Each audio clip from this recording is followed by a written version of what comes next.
to the top of her head to keep it from whirling away. Her swimsuit is comprised of 3 tiny yellow triangles.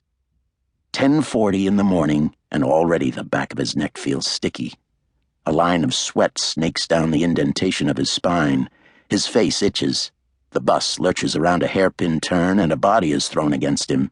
He smells a light citrus scent and turns, aware of the heat emitted from bare skin. A Capri girl of 18 or 19 in a short, unnervingly tight turquoise skirt and a lime green sleeveless lycra top that looks to him like underwear. The perfect curve of a tanned arm, and underneath the smooth hollow that leads inexorably down to the lift of the young breasts. So vulnerable and at the same time so remote, as if she's part of another lifetime, another universe, which of course she is. This doesn't stop him from staring at the intimate dew-like sheen that licks the shadowed delve from which floats toward him the unmistakable aroma of freshly peeled lemons. Her face is partially hidden by the thick curtain of her long dark hair, but he can catch a glimpse of coffee eyes, a generous Sophia Loren mouth, and her ass. My God, the Caprese have magnificent buttocks, even the mothers, all that climbing up and down steep inclines, all day, all night. Better than a stairmaster. The modern-day Romans are wrong to disdain the Caprese as peasants. But when you have your nose in the air, it's difficult to appreciate the treasures that lie close to the earth. A sudden longing pierces him, drawing him to her as if she's a lodestone, the very center of true north to which he has long ago become attuned. With the tension of a biologist encountering a potentially new species, he studies the tiny silken hairs on her taut forearm and at the back of her neck as she lifts a slim hand to swing the waterfall of her hair out of the way, the long, pale sea creature cilia at the arching of her nape. This Caprese girl, fresh as a spremuta. He wishes he was holding her hand, brushing against her rocking hips, listening to the music of her lithe legs as they walk side by side through the peaceful earthen aisles of the mountaintop cemetery. They would stop and silently watch the women on their knees, plunging their hands into the buckets of soapy water, scrubbing down the carved marble of their family gravesites, arranging freshly cut flowers in green glass vases married to the cool surface of the tombstones by black iron rings. How he would love that, and how utterly bored she would be.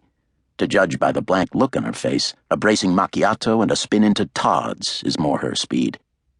He's close to her, his thoughts caressing her as intimately as would a lover's hand, and yet she's utterly oblivious.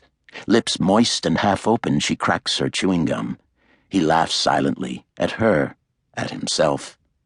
How foolish fantasies are, and at the same time how compelling. He can't imagine anything more powerful. He inhales her deeply, recognizing an alchemical change. His reaction to her has released a powerful sensation inside himself. It's both exhilarating and frightening, an eerie thing dredged up from the darkness of his youth when he wandered the debris-strewn streets of Manhattan at 3 a.m.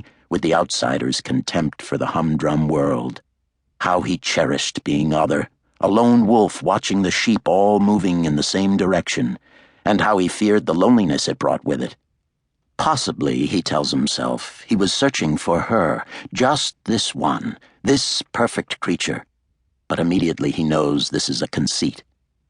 There's no one that does everything for you, and so you keep searching beyond love, beyond companionship, because part of the human condition is not being satisfied, for if you were, there would be nothing left save death. Dissatisfaction, he tells himself, is the engine that drives life. This girl, this fantasy, needs to be belted down neat like a triple scotch. She's there to make him forget, to help ease the pain inside him that has become an illness. This moment in time, this present, is for him little more than a dream. He's still living in the moment that occurred 3 hours ago, but that continues like a whipping, devastating in its excoriation. The creaking bus turns a corner, and for a moment he can see the ribbon of road behind them, running up the steep, verdant mountainside to the Hotel Caesar Augustus. His heart seems to turn over in his chest like a dropped stone. Mia's final, brutal, horrifying sentence said it all, wrapping up the last 2 weeks in the soiled brown paper it deserves.